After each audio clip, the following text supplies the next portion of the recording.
Hello friends, myself Professor Fayyaz Khawadi from Department of Mechanical Engineering. Today I am going to discuss law of gearing from theory of machine subject. The law of gearing is nothing but it is the condition for obtaining constant angular velocity ratio.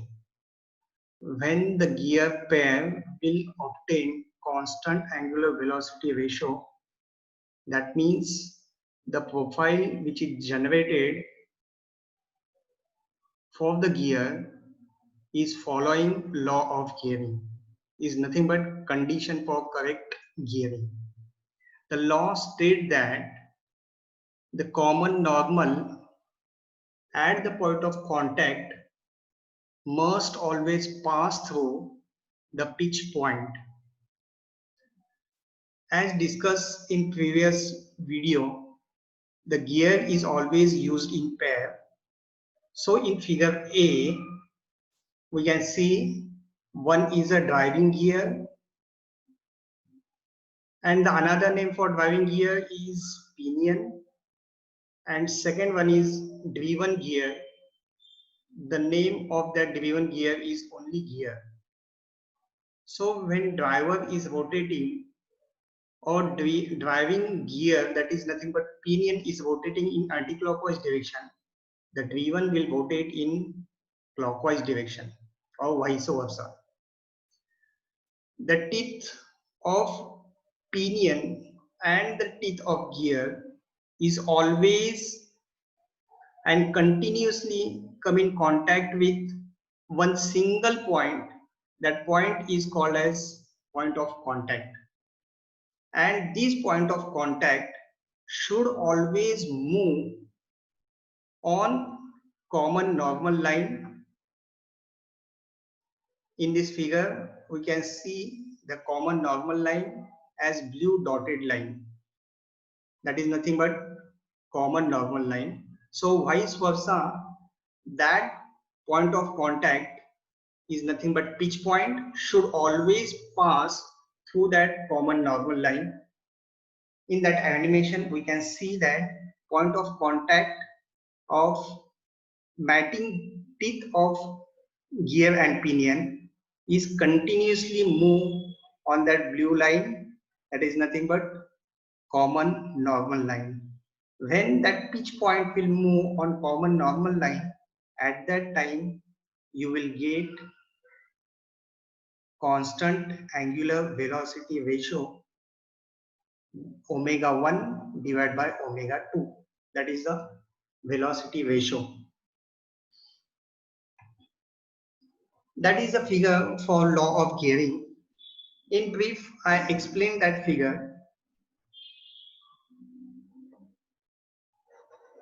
This is gear 1 having center O1, which is rotating with angular velocity omega 1 in anti-clockwise direction.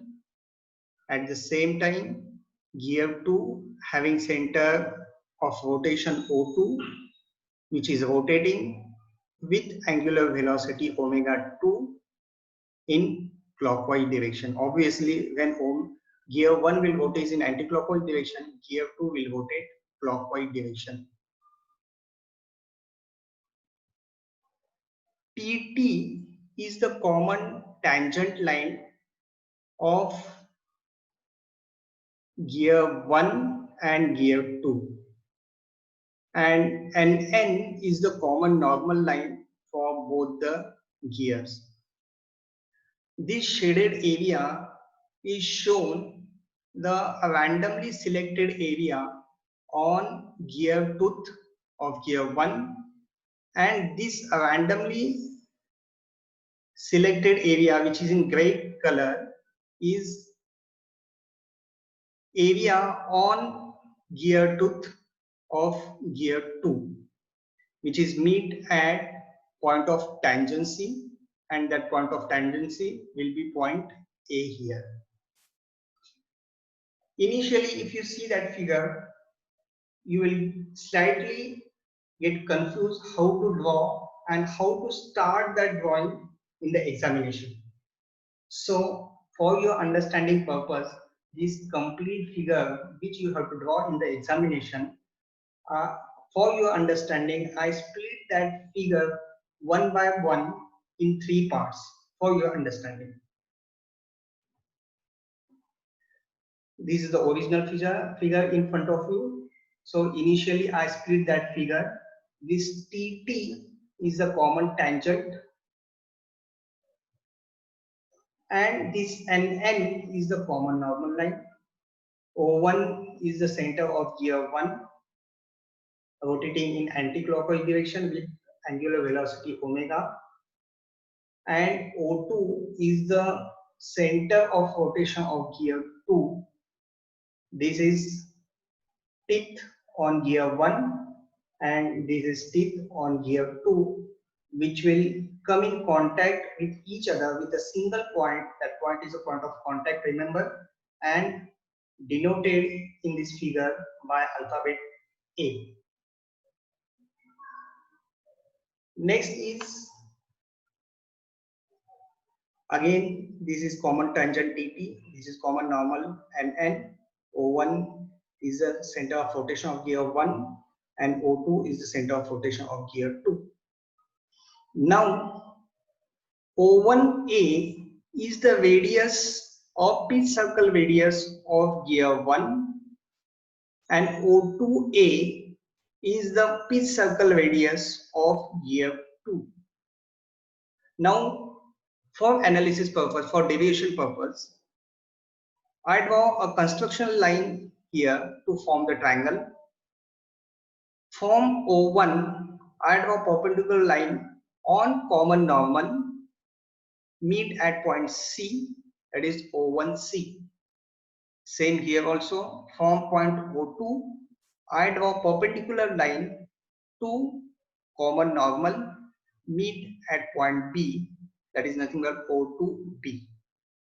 So by construction these line, I will form here triangle O1AC and second triangle O1 O2BA.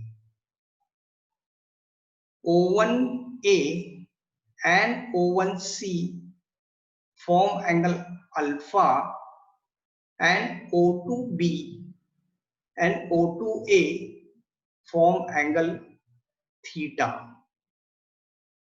So triangle, there are two triangles O1CA and O2BA.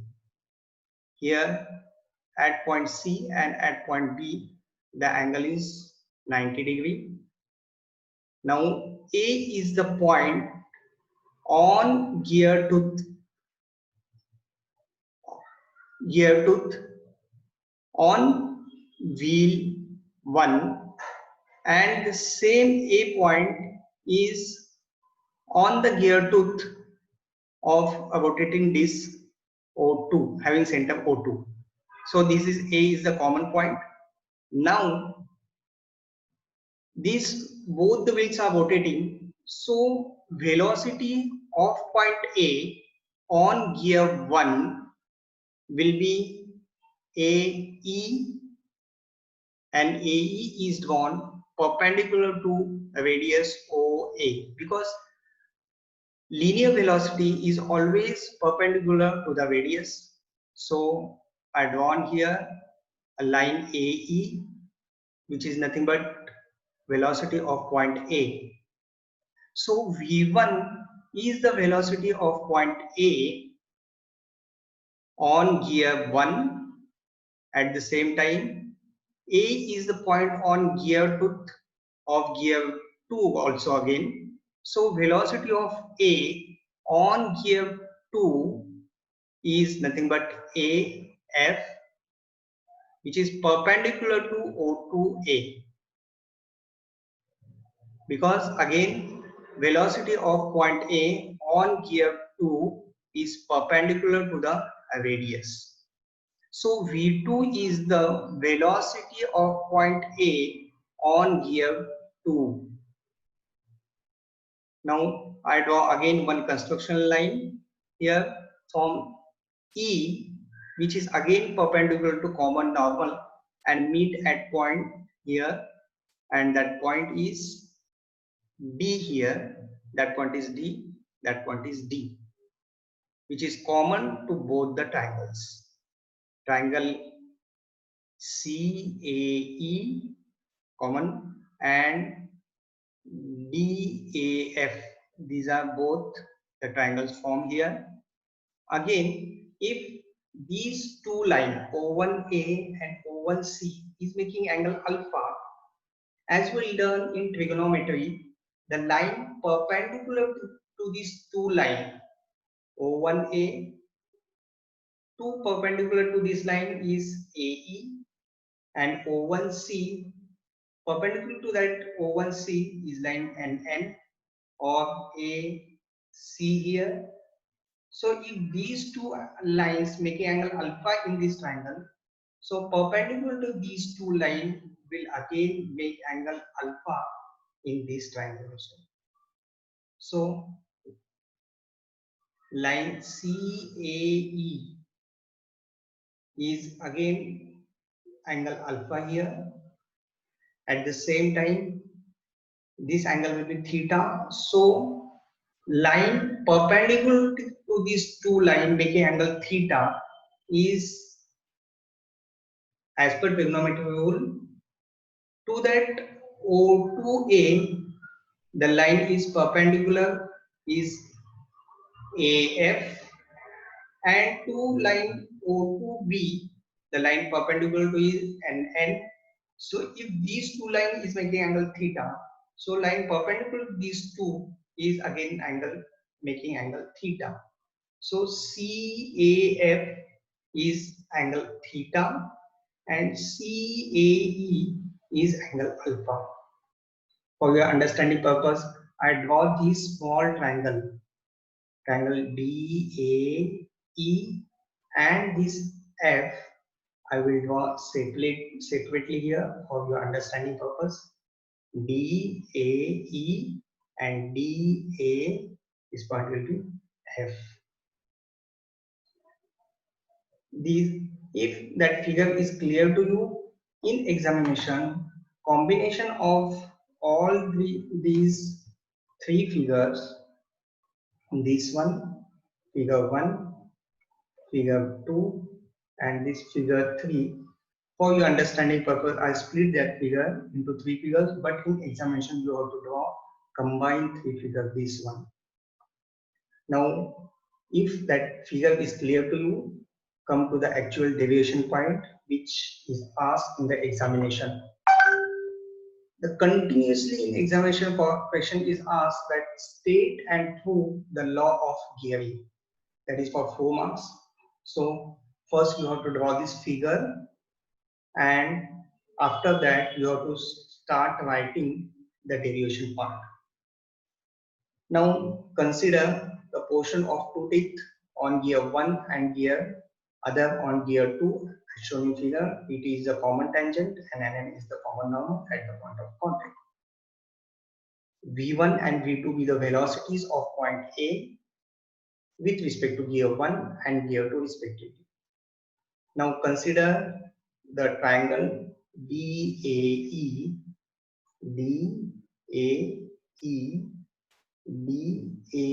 this one, this bigger triangle, which is making an angle alpha, and triangle DAF, this small triangle DAF, this triangle is making angle theta, and this angle will be 90 degree. So cos alpha will be adjacent side divided by hypotenuse. AD is the adjacent side divided by AE hypotenuse. Cos alpha, so cos alpha is equal to AD divided by AE is nothing but velocity V1. So AD is nothing but V1 cos alpha. This is equation number 1. And cos theta is equal to, this is theta in this triangle DAF. So cos of theta is adjacent side AD which is on common normal line, AD divided by hypotenuse DF, hypotenuse AF. So cos theta is equal to AD divided by AF is nothing but V2. So AD is equal to V2 cos theta. This is equation number 2. Now from equation 1 and 2, V1 cos alpha is equal to V2 cos theta. This will become equation 3. But in first year engineering mechanics, we have learned that V is equal to R into omega, where R is the radius of curvature and omega is the angular velocity, V is the linear velocity. So equation 3 will become V is equal to R into omega. So R is nothing but O1A. R is nothing but O1A. This is the radius R into omega for gear 1. Omega 1 into cos alpha is equal to O2A R into omega 2 cos theta. Now from triangle O1AC and triangle O2AB, O1AC, consider the original triangle here. If you want to, you can see here O1AC and O2BA, these two triangles. Again, from these two triangles, we are going to find out the value of alpha and theta. So cos alpha is equal to O1C divided by O1A, and cos theta is equal to O2B and O2 divided by O2A. Substituting the equation of 4 and 5 in equation number 3. So O1A into omega 1 into O1C divided by O1A is equal to O2A into omega 1 into O2B divided by O2A. So here O1 will get cancelled, O2A will get cancelled. You will get the new equation omega 1 divided by omega 2 is equal to O2B divided by O1C. As triangle O1CP and O2BP are similar triangles, come to our original figure, O1CP, O1CP. This P is the actual pitch point on pitch circle diameter, and A is the randomly selected area, pitch point on randomly selected area on gear 1 and gear 2. P. So O1CP this triangle and O2PB this triangle. These are two similar triangles, so we can write O2B divided by O1C is equal to O2P divided by O1P. So from equation 6th and 7th, omega 1 by omega 2 is equal to O2B divided by O1C is equal to O2P divided by O1P is equal to BP divided by CP. Now again you can see here omega 1 divided by omega 2, this is nothing but velocity ratio. Omega 1 by omega 2 is equal to O2B divided by O1C. Omega 1 divided by omega 2 is equal to O2B divided by O1C is equal to BP divided by CP is equal to O2P divided by O1P.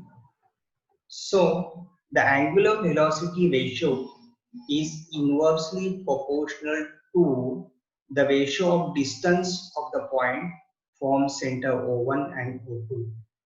Hence, to have constant angular velocity ratio for all position of gear, the point P must be fixed point, and that point is called as a pitch point.